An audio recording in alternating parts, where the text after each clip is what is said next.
ayan sa mga kapalangga, magluluto na naman tayo. Magluluto tayo mga kapalangga. Good evening. Ayan, good evening everyone.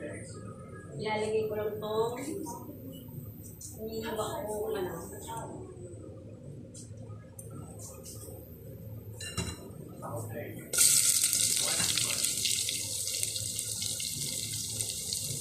Ito yung sibuyas ang gusto natin mga kapalangga.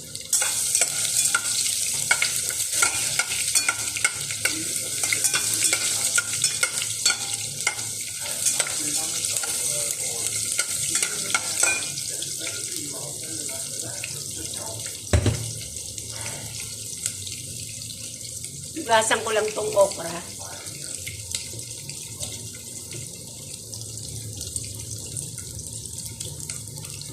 Alam niyo ba mga kapalangga, parang naging ano na namin tong okra. Ilagay na natin tong okra.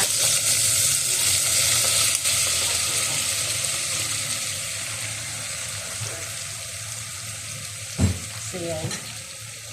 So iurong ko lang kasi masyadong malapit sa ano.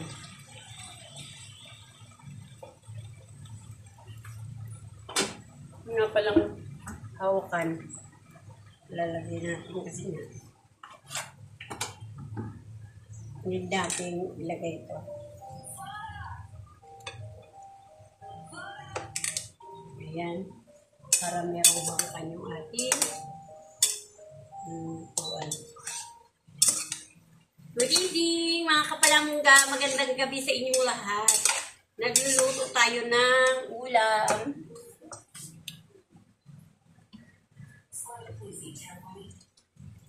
Lagyan ko siya ng ginisa mix. Ilagay ko lahat ko kasi konti lang naman.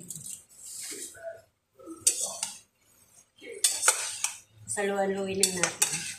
Purong okra lang ito mga kapalangga. Ayan. Purong okra lang itong ginigisa natin. Ayan.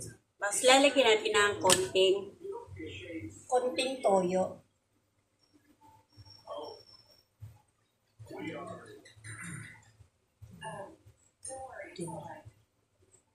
Para mas malasa.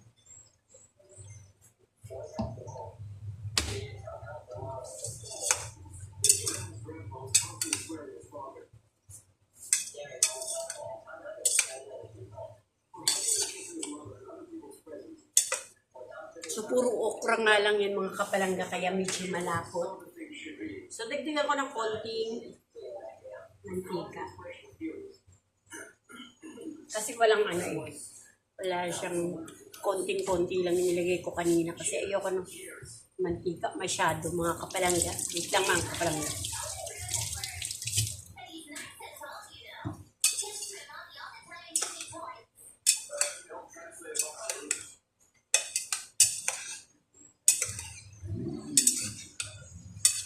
Then, may itlog ito mga kapalangga, di ba?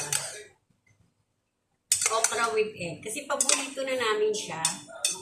Oo. Kasi maganda naman kasi sa katawan yung okra. Diba? So mga kapalangga, yung mga mahilig dyan sa okra, ayan. Mahilig talaga kami yung mag-asawa sa okra.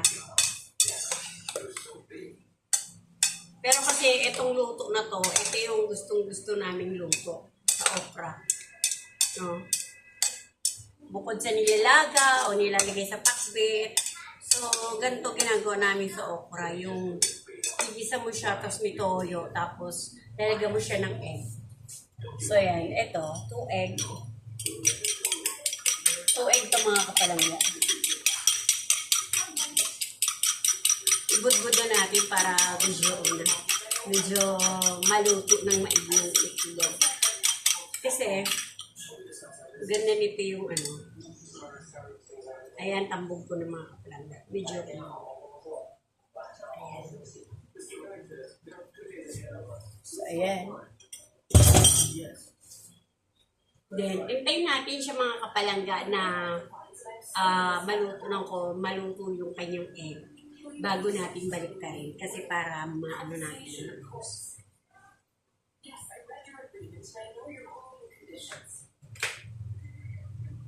May mga kapalanggay yung hawakan ng aking ano. Ganyan.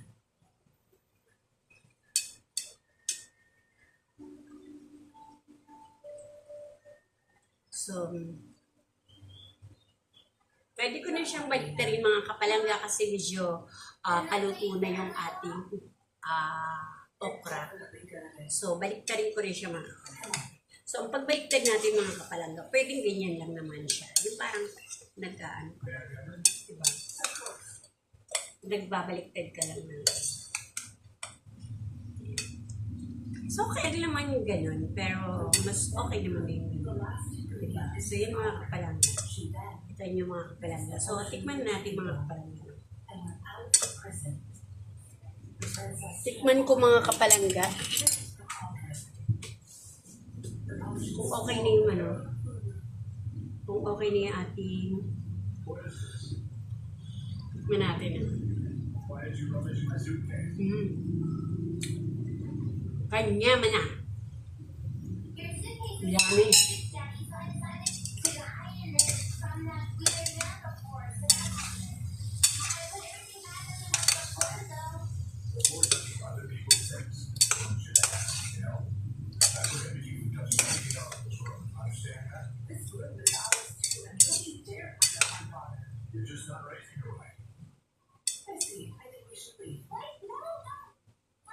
Palambutin ko lang ng konti mga kapalangga kasi gusto ni Ka-Idol ay medyo malambot, no? So, yung ating okra. Yung malambot. Gusto niya yung malambot. Pero gusto ko yung malutong-lutong. So, kayo parang nakapok lang para ano. Pero siya gusto niya yung medyo malambot. Oh, yan. So, mga kapalangga. Luto ng ating simpleng ulam pero masustansya mga kapalangga ang gulay na okra. So, ayan, okra with egg to mga kapalangga. So, bye-bye! Thank you for watching. Don't forget to like, comment, and share. Bye! Thank you. God bless everyone.